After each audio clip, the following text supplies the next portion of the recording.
Welcome back to another episode of Critiots. I'm Steven. I'm Isaac. And this is rounding off, I would say, the main trio.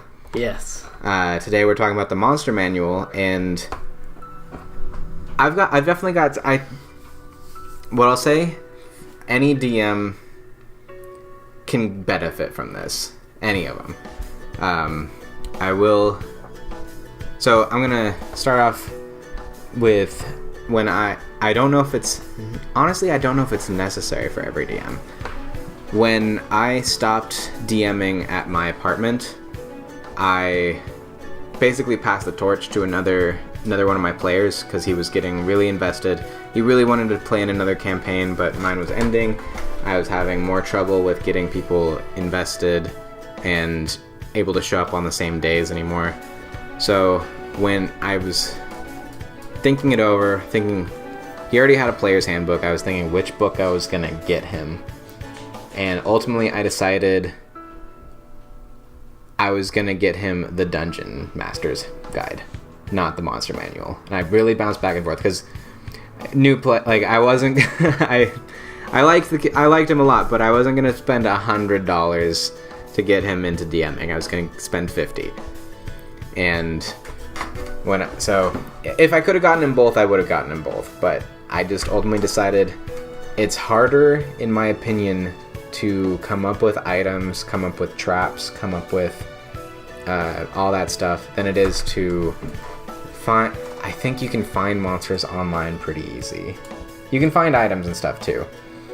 Now, do I think he shouldn't ever get the Monster Manual? Definitely not. I think if he has the resources and the time and the money, he should. The Monster Manual is very, very useful. There's too many monsters in there that are so balanced for your game, so well thought out. A lot of them have backgrounds and layers and things like that, that if you were just to look online for some monsters, you're not going to find. But if you're going to get started,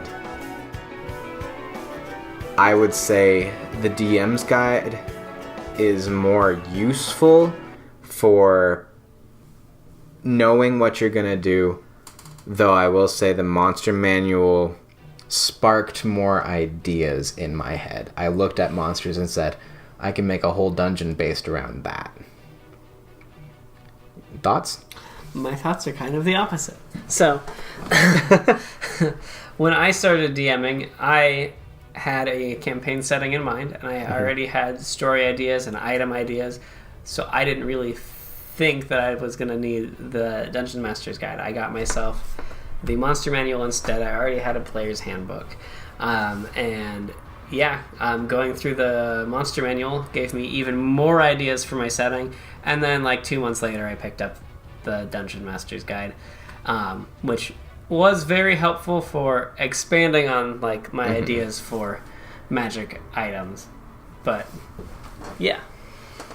So I feel like it kind of different outlooks that come to a very similar conclusion. Yes. I just found I know my player probably did not have a setting in mind. I think that's the catch right there. If you have a setting in mind, you should probably get the Monster Manual before the DM's Guide. If you don't, I think that the DM's Guide will get you through the beginnings, because it's really easy to come up with goblins and orcs and things like that. And they're great. I love goblins and orcs. Honestly, they're some of my favorite monsters to play roll with as the DM are orcs and goblins,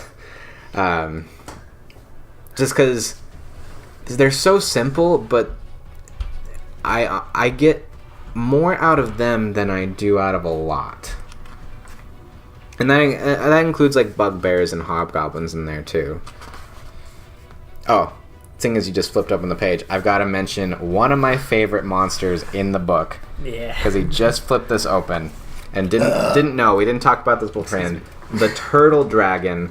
I looked at this thing and instantly went on Reaper.com to buy a tortoise dragon mini. Yeah. Because I knew at some point I had to put that into a campaign setting.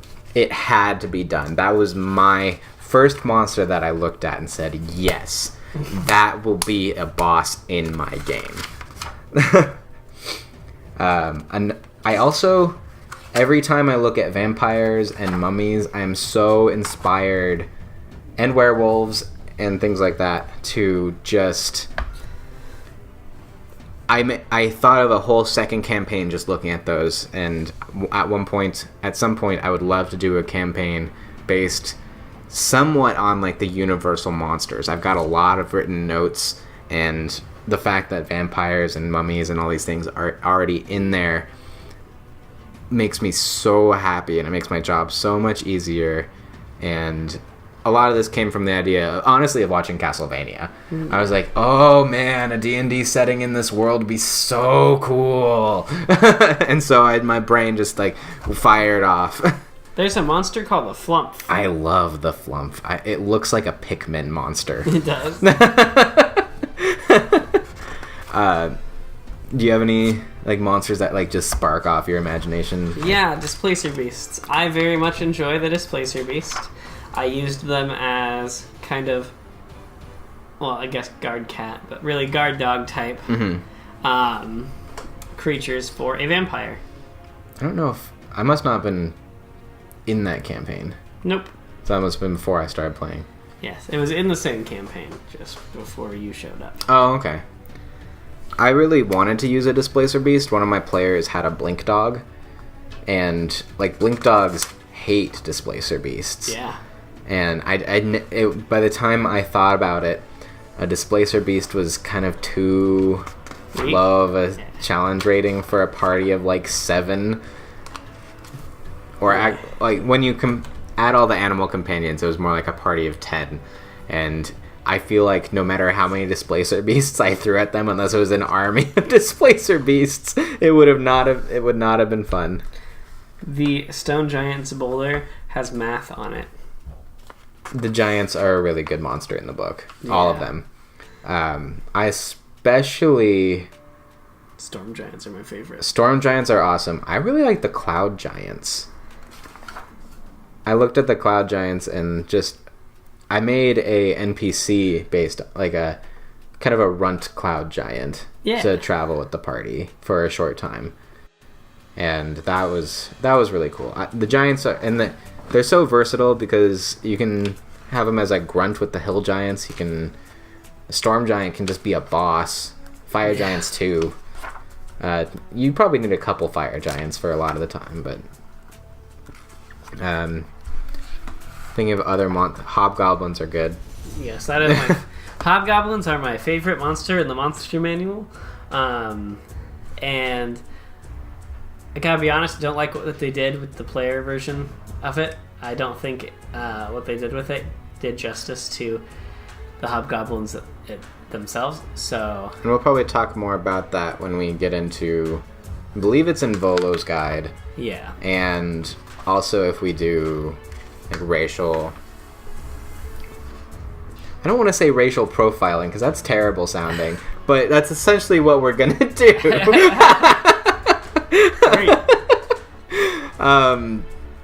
They win all of our viewers. Gnolls are probably so cool. They're probably actually... I said I love throwing goblins and orcs. I threw more gnolls at my players at various times because in the beginning you can throw one gnoll at them and it's a challenge. Later you can throw a pack of gnolls at them and it's a challenge. Later than that you can add a pack of gnolls and like their priest or whatever they're called, like the fang of whatever kind of thing.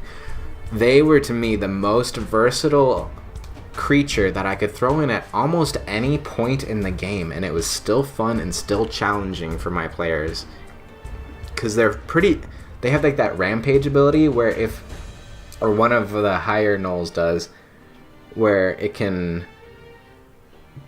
a bloodlust, that's what it is, and it makes any creature with a rampage make an attack right then. And it's great. It's great fun to throw that at your players. I was reading the Hydra, and it works just like a normal Hydra. It does. That's so. If you want to like throw your campaign in a Greek setting, there's the Hydra. There's a Cyclops. I don't think there's anything quite like a Cerberus or anything, which kind of surprises me. But there's Medusa in there. Medusa's really fun to play or throw out of your party. I ended up giving my players a Medusa head as an item that if it got used 3 times, it decayed to the point where it wasn't going to work anymore.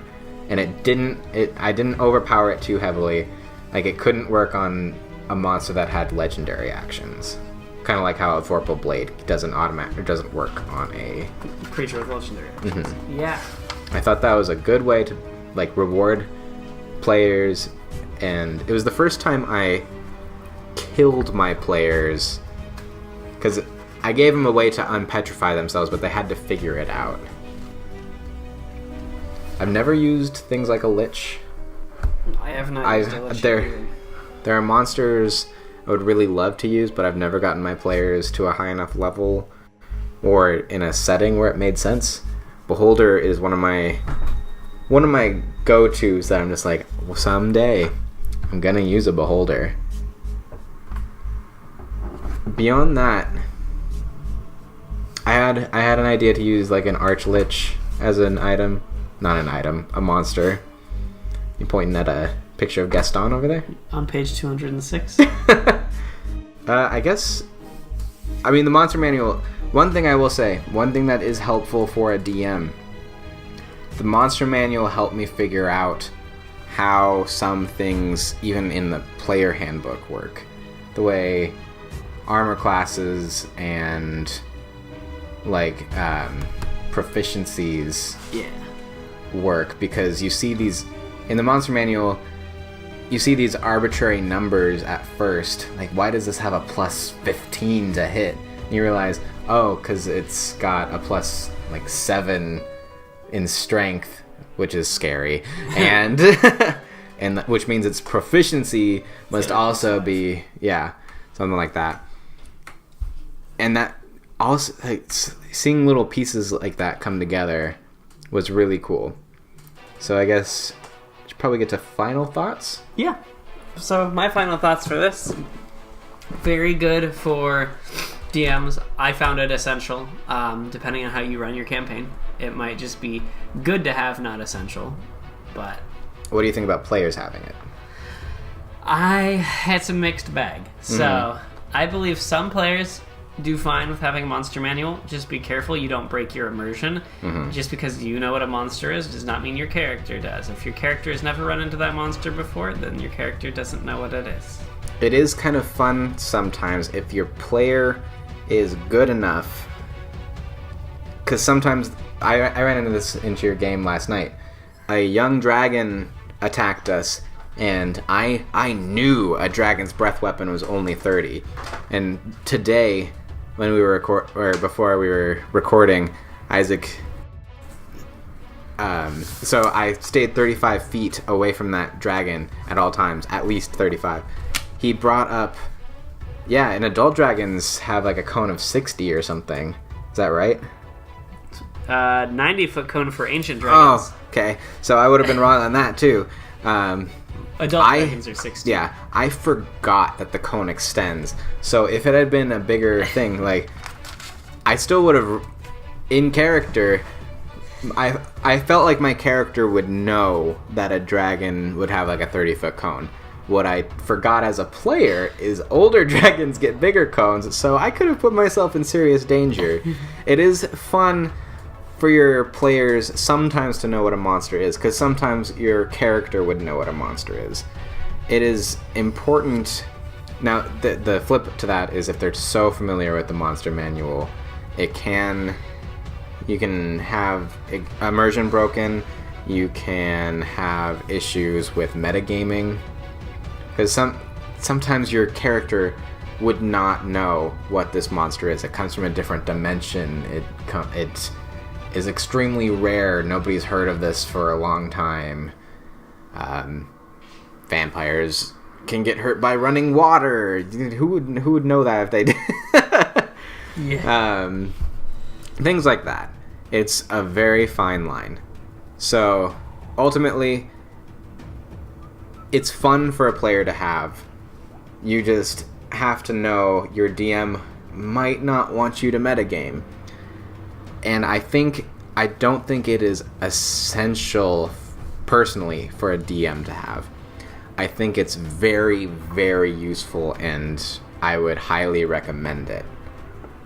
So, ultimately, I guess you brought up the perfect point of, if you've already got a setting, this should be the second book you buy. If you don't have a setting, you don't know how the game works, this should, in my opinion, be the third book you buy. Yes. Unless you're buying them all at once. In this case, have fun with the Holy Trinity. And I agree with that little tidbit there. So, that's our thoughts all wrapped up for the first 3 5e books. We've got all the rest of them, and we're going to review them another time. So, stay tuned for more Critiots in the future. Bye. Bye.